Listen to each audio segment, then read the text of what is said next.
Hello, कैसे हैं आप सभी। आशा करता हूं कि आप बहुत अच्छे होंगे और स्वस्थ होंगे।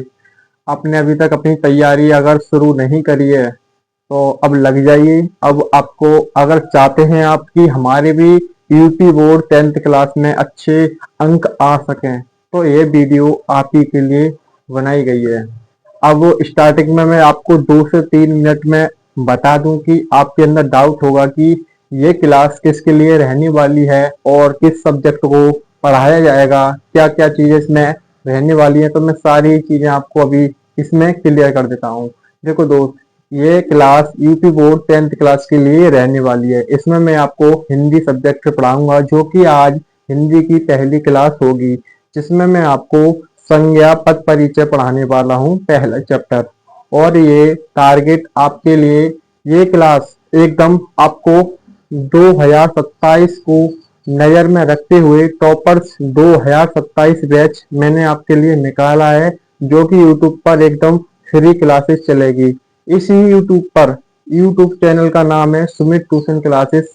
अगर अभी तक आपने इस चैनल को सब्सक्राइब नहीं किया है तो आप सब्सक्राइब करके रखें। आगे भी आपको इसी तरीके की वीडियो और अच्छी अच्छी क्लास इसी चैनल पर मैं आपको प्रोवाइड कराऊंगा, चाहे वो मैथ की हो चाहे वो किसी सब्जेक्ट की हो। आप अगर और कोई सब्जेक्ट भी पढ़ना चाहते हैं हिंदी के अलावा तो मुझको आप कमेंट करना। जब वीडियो का लास्ट हो जाए, इसका एंड हो जाए, तो मुझे आप कमेंट कर देना कि भैया हमें ये वाली सब्जेक्ट भी आपसे पढ़नी है, तो मुझे बता देना। तो आज की वीडियो में मैं आपको संज्ञा चैप्टर पढ़ाने वाला हूँ, जो कि यूपी बोर्ड में 1 से 2 अंक का पूछा जाता है। एमसीक्यू क्वेश्चन आते हैं और मैं आपको 15 से 20 मिनट की क्लास में ये पूरा चैप्टर एकदम खल्लास कर दूंगा। इसका एक भी चीज ऐसी नहीं रहेगी जो कि आपकी समझ में नहीं आएगा। मैं उस तरीके से आपको समझाऊंगा और गाइड करूंगा जो कि आपने सोचा भी नहीं होगा। आज की क्लास आप भूल कर दिखा देना। मैं कह रहा हूं कि आज की क्लास आप कभी नहीं भूलोगे। आप चाहे सो रहे हो, चाहे खा रहे हो, चाहे पी रहे हो, नहा रहे हो, आप इस क्लास को भूल कर दिखा देना कि क्या क्या चीजें होती है संज्ञा में।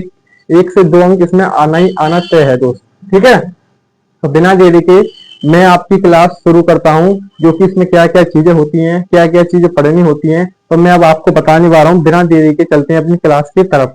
देखिए, सबसे पहले इसमें क्या होता है, एक क्वेश्चन सीधा सीधा हमसे पूछा जाता है कि बताइए संज्ञा के अर्थ के आधार पर संज्ञा के कितने भेद होते हैं। तो जब भी हमसे इस तरीके का क्वेश्चन पूछे तो आप बताना कि भैया अर्थ के आधार पर संज्ञा के हमारे 5 प्रकार होते हैं, मतलब 5 वेद होते हैं। कौन कौन से होते हैं? देखो, सबसे पहले आपका व्यक्तिवाचक संज्ञा होती है, दूसरी आपकी जातिवाचक संज्ञा होती है, तीसरी आपकी भाववाचक संज्ञा होती है, और चौथी आपकी द्रव्यवाचक संज्ञा होती है, और पांचवी आपकी समूहवाचक संज्ञा होती है। ये 5 प्रकार की संज्ञा आपकी इसमें होती है। और यहाँ से क्वेश्चन पूछा गया है कि अर्थ के आधार पर संज्ञा के कितने वेद होते हैं, तो आपको एमसीक्यू में निशान लगाना है कि भैया 5 होती हैं। ठीक है दोस्त, अब इनको एक एक कर वारी वारी की तरह से इनको एक एक करके जानेंगे कि इनके अंदर क्या क्या चीजें कैसे क्या होती हैं। तो मैं आपको बताता हूँ। अब देखो, व्यक्तिवाचक संज्ञा।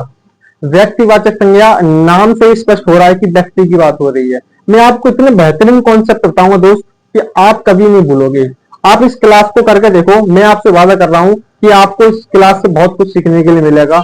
आपको लगता है कि संज्ञा बहुत मुश्किल होता है, बहुत आसान बना दूंगा, बस उसका समझाने का तरीका बेस्ट होना चाहिए, बस और कुछ नहीं दोस्त। ठीक है, देखो, व्यक्तिवाचक संज्ञा क्या होती है? जिन शब्दों से किसी व्यक्ति, स्थान या वस्तु का नाम का पता चले उन्हें व्यक्तिवाचक संज्ञा कहते हैं, मतलब नाम का पता लगे। तो दोस्त यही स्पष्ट हो रहा है कि जैसे कि नाम राम, श्याम, जयपुर, गंगा। जब भी कभी किसी व्यक्ति का नाम आ जाए जो दुनिया में एक है, आप इस तरीके से याद रखना, जो कि एक ट्रिक की बोली जाती है।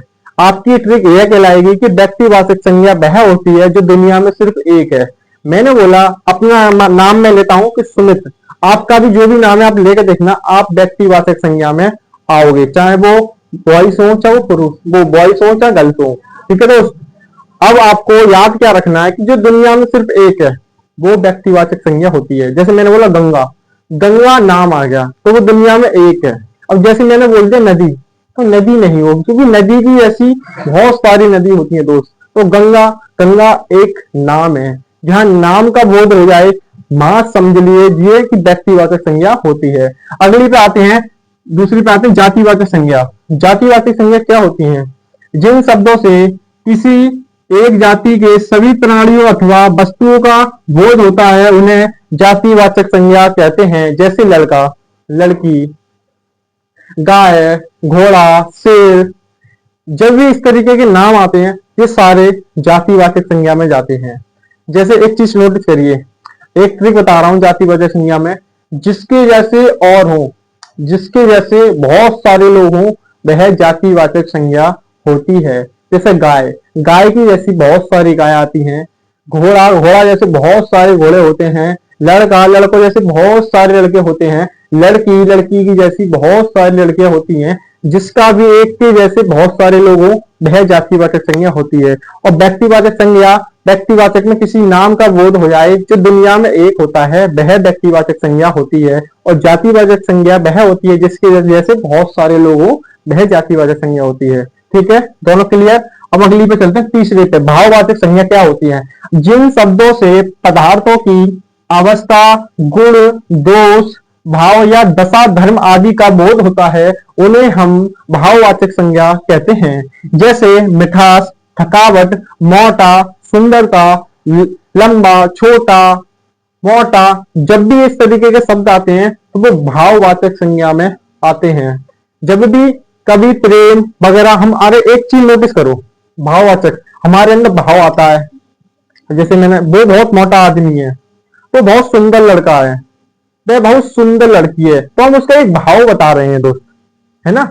हम उसका एक भाव बता रहे हैं। वह बहुत लंबा आदमी है, हम उसका एक भाव को दर्शा रहे हैं। जब भी इस तरीके के शब्द आते हैं वह भाववाचक संज्ञा में आते हैं दोस्त। ठीक है, तीसरा क्लियर। उसके बाद चौथे पे चलते हैं, द्रव्यवाचक संज्ञा। द्रव्यवाचक संज्ञा क्या होती है?